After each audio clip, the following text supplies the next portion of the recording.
Another one of my projects, I had a swivel connection on my backhoe auger that needed rebuilding. It was pretty worn out, and the shaft was bent.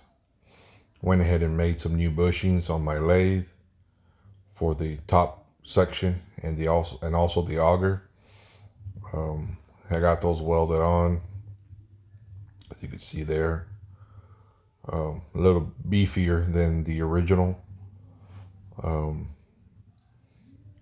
Threw on some high dollar Krylon. Got everything mocked up where it would work.